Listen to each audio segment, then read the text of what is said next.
Hello everyone, कैसे हैं आप सब। एक बार पुनः शिव कोचिंग क्लासेस पर स्वागत है। उम्मीद करता हूं आप सब अच्छे होंगे, मस्त होंगे, बेहतर होंगे, आपकी पढ़ाई बेहतर चल रही होगी। क्लास 11th केमिस्ट्री में चैप्टर 1 चल रहा है बच्चों, जिसमें आज का टॉपिक है मूलानुपाती सूत्र। हमारे पास एक प्रश्न दे रखा है, जैसे कि एक यौगिक में सोडियम 32.28% है, गंधक इन सल्फर 22.57% है और ऑक्सीजन 45.05% है। ये तीन तत्वों से मिलकर के एक यौगिक बना है, तो यौगिक का मूलानुपाती सूत्र ज्ञात करो।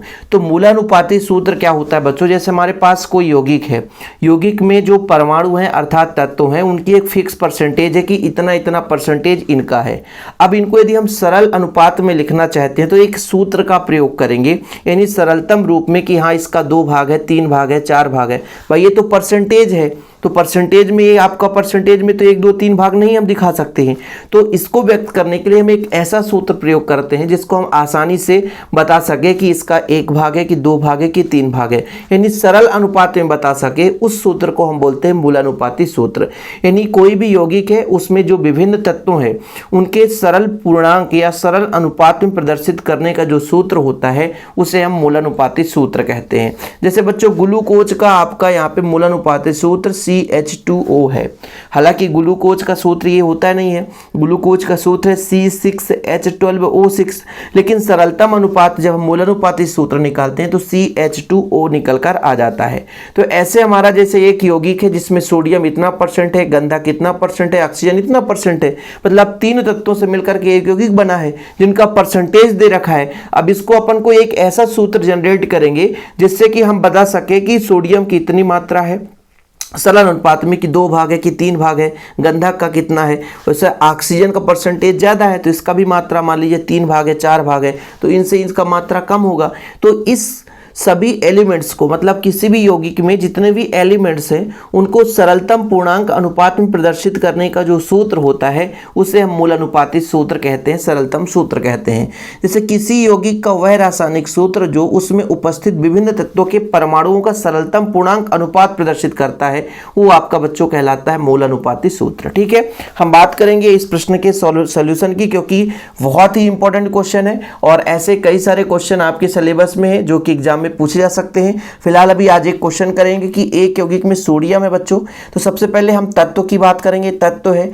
अब तत्व का यहां पर भाई साहब परसेंटेज दे के रखा है, तो प्रतिशत मात्रा, दूसरा कॉलम हो जाएगा प्रतिशत मात्रा और तीसरा कॉलम हो जाएगा परमाणु द्रव्यमान। तो 3 कॉलम तो यूं आसानी से क्वेश्चन से ही आपको मिल जाएगा कि तत्व है तो एक तत्व का कॉलम हो जाएगा बच्चों, दूसरा हो जाएगा आपका प्रतिशत मात्रा का कॉलम, तीसरा हो जाएगा इनका परमाणु द्रव्यमान होगा। फिर हम इनका आपेक्षिक संख्या निकालते हैं। आपेक्षिक संख्या का मतलब है कि कितना हमारे पास प्रतिशत मात्रा में है और द्रव्यमान, इसका भाग देंगे तो परमाणु की आपेक्षिक संख्या आ जाती है, फिर सरल अनुपात आ जाता है। बस सिंपल है, 3-4 फैक्ट है। पहला आपका एलिमेंट्स हो जाएगा, दूसरा प्रतिशत मात्रा, तीसरा परमाणु द्रव्यमान। तो 3 तो आसानी से बन जाएगा और इसका फिर हमको सरल अनुपात निकालना ही है, क्योंकि बोला है ना कि रासायनिक सूत्र में उपस्थित विभिन्न तत्वों के परमाणुओं का सरलतम पूर्णांक या सरलतम पूर्णांक अनुपात जो प्रदर्शित करेगा, तो हमें सरलतम अनुपात निकालना पड़ेगा, तो एक वो कॉलम हो जाएगा। तो यहां पर थोड़ा सा देख लीजिए बच्चों, मैंने खंड बना दिया। पहले मैंने कहा एलिमेंट्स दे के रखा है तो तत्व हो जाएगा, फिर उसका प्रतिशत मात्रा, फिर द्रव्यमान हो जाएगा, फिर आपका बच्चों जो इसका परमाणु द्रव्यमान होगा। अब परमाणु द्रव्यमान मैंने ट्रिक बताया था, जिन बच्चों ने याद किया हो तो अच्छी बात है, और नहीं किए हैं तो फिर उनकी गलती है यार। आप लोगों को बताया था कि परमाणु द्रव्यमान आप लोग याद कर ही लेना, तो प्लीज़ आप लोग चैनल में यदि पहली बार आए तो पुराना वीडियो जरूर देखें। ठीक है, चलिए तत्व हमारा कौन कौन सा बच्चों, एक तो आपका सोडियम है। सोडियम का प्रतिशत मात्रा यहाँ पर आप देख लो कितना है, 32.28। ठीक है बच्चों, इसके बाद हमारा गंधक है, तो यहाँ पर हम गंधक मतलब सल्फर है, और तीसरा हमारा ऑक्सीजन है। इनका परसेंटेज लिखना है तो भाई इसका है 22.57%। ठीक है, ऑक्सीजन का बच्चों 45.05 है ना, यहाँ पर आप देख लो जो भी परसेंट है उसको हमने लिख दिया। इसके बाद सोडियम का परमाणु द्रव्यमान 23 होता है, याद नहीं है तो याद कर लो। सल्फर का कितना होता है बच्चों, सल्फर का परमाणु द्रव्यमान 16 दूना 32 होता है, क्योंकि आपको सल्फर का परमाणु क्रमांक याद होगा 16 होता है, तो द्रव्यमान दुगुना कर दो। ऑक्सीजन का परमाणु क्रमांक 8 याद है, दुगुना कर दो तो 8 दूनी 16 हो जाएगा। अब आपेक्षिक संख्या कैसे निकालते हैं, जो प्रतिशत मात्रा है उसमें द्रव्यमान का भाग देना है। आपेक्षिक संख्या निकालने के लिए जो भी प्रतिशत मात्रा उसमें द्रव्यमान का भाग देना है। जैसे आपका बच्चों 32.28 भागे आपका 23 है। यहाँ पे आपका कितना है 22.57 डिवाइड बाय 32 है। ठीक है, इसके बाद यहाँ पर बच्चों 45.05 डिवाइड बाय 16 है। अब इसको 23 का भाग दोगे तो एक कम से जाएगा बच्चों, 23 एक कम 23। ठीक है, फिर दशमलव दशमलव लगा दो तो 23, 32 में आपका 23 घटेगा 9 बचेगा, तो हो जाएगा आपका 9 और 2 92। अब 23 चौकों से जाएगा, 23 चौकों से जाएगा तो 1.4 आ जाएगा। कितना आ जाएगा 1.4 लगभग। ठीक है, और आगे आप करोगे तो इसके बाद 0, क्योंकि भाग जाएगा नहीं, 0.8 आएगा।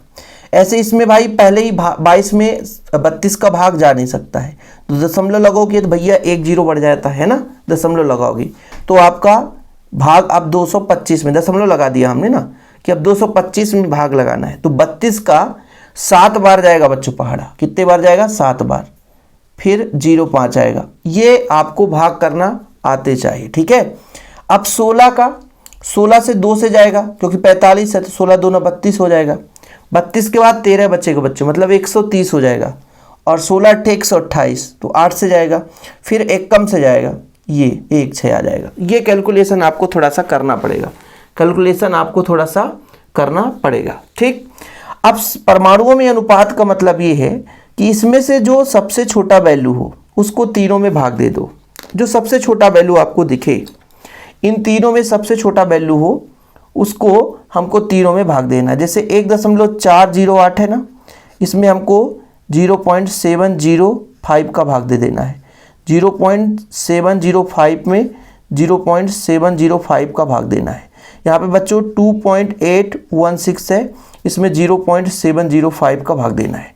तो 7 दूना 14 लगभग 2 आएगा, 7 एक कम 7 1 आएगा बच्चों आपका। ठीक है, यहाँ पर 7 चौक 28 4 आएगा। बस इसको आप ब्रैकेट बंद कर दो।